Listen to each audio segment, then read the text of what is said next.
L'exposition est le résultat d'une dizaine d'années de recherche menées par le service de la création contemporaine et prospective dirigé récemment par Alicia Nock qui a fait un travail sur les modernités, les postmodernités,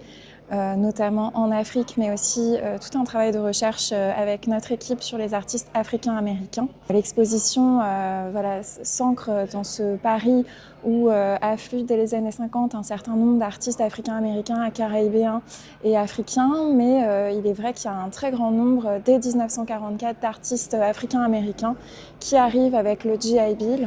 qui est cette bourse donnée donc aux vétérans de guerre et qui permet donc à un certain nombre d'Africains-Américains notamment qui veulent étudier l'art à Paris, de se rendre dans la capitale et de poursuivre une formation artistique, de se former aussi au contact des œuvres. Il y a aussi toute une aura de Paris auprès des Africains-Américains, notamment même depuis la Harlem Renaissance. Et donc Paris est perçu, notamment dans les années 50, comme une ville d'adoption, une ville refuge pour un certain nombre d'artistes, mais aussi d'intellectuels. On peut penser à James Baldwin qui arrive à Paris dès 1948 et qui va être suivi de quelques années après par son parrain spirituel, Beaufort Delaney. Donc on a vraiment un mouvement d'artistes américains, principalement des hommes, puisque beaucoup de vétérans qui peuvent voyager grâce à des bourses de certaines écoles, mais aussi des femmes, puisqu'on a aussi une artiste comme Lois Mailou Jones qui arrive à Paris et qui fonde aussi à Washington son Little Paris Group, qui enseigne à Howard, et on va le voir qu'il va avoir un rôle aussi de transmission, puisque ces artistes sont parfois de passage, parfois s'exilent et restent en France, mais c'est pas le cas de tous, et beaucoup repartent avec cette expérience parisienne et aussi la partagent, que ça soit donc à travers des liens de transmission, des liens d'amitié, des liens aussi. Beaucoup d'artistes sont aussi pédagogues et professeurs et ils transmettent ça aussi à d'autres générations. Donc on a aussi toute une vague d'artistes femmes qui arrivent plutôt dans les années 80, 90 grâce à des bourses comme Mildred Thompson, comme Mary Lovelace O'Neill, des artistes américaines qui vont plutôt être accueillies cette fois dans d'autres lieux comme aussi la Cité internationale des arts ou qui vont pouvoir aussi être présentes à Paris sur les décennies plus tardives, ou encore Mink Smith par exemple qu'on découvre dans l'exposition. Vraiment un enjeu historique, patrimonial avec cette exposition, puisque la plupart de ces artistes, de ces intellectuels sont peu ou mal connus. Il faut savoir que les œuvres aussi sont extrêmement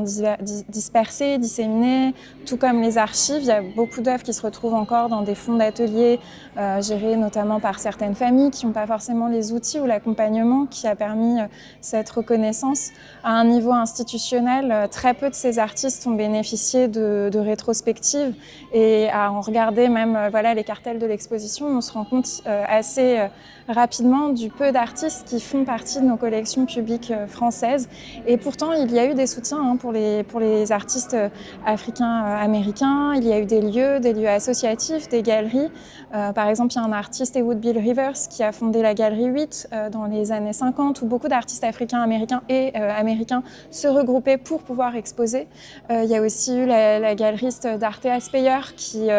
dans les années 70 a beaucoup soutenu certains artistes africains-américains comme Beaufort Delaney, comme Sam Gilliam. Mais au niveau institutionnel, c'est sûr qu'il y a eu très peu d'expositions et que la plupart de ces artistes nécessiteraient aujourd'hui des publications, des rétrospectives, des monographies. Et donc l'exposition, en quelque sorte, c'est un work in progress, c'est un travail de recherche et un chantier aussi qu'on adresse aux conservateurs, conservatrices, étudiants, étudiantes, historiennes de l'art ou historiens de l'art qui voudront se saisir de ces questions. Une exposition de cette envergure qui permet aussi de positionner Paris comme un laboratoire panafricain, anticolonial, qui permet ce croisement aussi entre les scènes africaines-américaines, caribéennes et africaines. C'est une exposition qui s'inscrit dans une généalogie, mais la plupart de la recherche, elle vient aussi du monde anglo-saxon, et on a un retard aussi en France d'un point de vue institutionnel, mais aussi universitaire pour traiter de ces questions. Et d'ailleurs, c'est pour ça que pour l'exposition, on a aussi travaillé avec des universités, on a créé un colloque, on a créé aussi un séminaire de recherche avec des universitaires qui portent ces questions pour justement que ça, enfin voilà, ça s'essaime et que ça crée un mouvement un peu plus large aussi. Oui, on est, je pense, on est très émus aussi de voir l'exposition vivre et que beaucoup de public se l'approprie. C'est important aussi parce que c'est la dernière exposition avant la fermeture.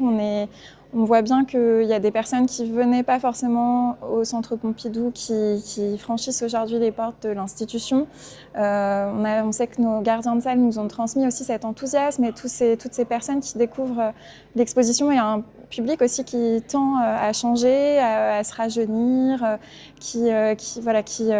une exposition qui amène d'autres publics. C'est aussi une exposition qui va être vue par beaucoup de publics scolaires avec la fermeture des collections, puisqu'ils ne visitent plus les collections permanentes, mais ils visitent l'exposition Paris Noir, et on a eu la chance de travailler avec nos équipes de médiation aussi sur des formats de visite vraiment adaptés. Et d'un point de vue de la couverture médiatique, c'est vrai qu'on est plutôt très ému de la reconnaissance aussi du travail qui a été mené et de l'importance de cette exposition qui, on le sait, était très attendue. Et aussi, ce qui ressort beaucoup dans la presse, c'est cette nécessité que cette exposition, qui marque aussi la fermeture du centre, ne s'arrête pas là, mais que justement, quand on réouvre en 2030, on ait d'autres programmations qui permettent de continuer ce travail, mais aussi que ça se fasse de l'intérieur et à bien des niveaux, aussi dans le réaccrochage et qu'il y ait une continuité aussi dans cette entreprise d'acquisition, cette stratégie d'acquisition qui a été menée pour l'exposition et que voilà, ça ne soit pas une occasion unique. L'exposition, elle s'inscrit vraiment à cette intersection entre une histoire de l'art, une histoire sociale, une histoire culturelle, une histoire politique. Et elle invite aussi à repenser ce modèle français, cet impensé qui a été longtemps lié aussi au modèle universaliste français, et à prendre conscience collectivement et à se penser collectivement dans cette histoire. Donc elle essaye de poser un certain nombre de jalons et de montrer aussi certaines ambivalences qui ont caractérisé cette histoire française qui jusqu'à présent était aussi relativement émiettée et parfois non dite. Et l'exposition s'attache à montrer à la fois ce rôle de Paris, mais aussi plus largement comment il y a une véritable conscience d'une France noire aussi dans les années 80, 90, et aussi les grands moments historiques qui sont parfois sans doute trop occultés. Effectivement, on essaye de montrer aussi comment ces artistes participent à ces luttes, résistent depuis Paris, et comment aussi ils permettent une autre histoire, une histoire alternative, sans doute moins connue, mais qui permet de repenser aussi le modèle français, des modèles de coexistence et de vivre ensemble aussi.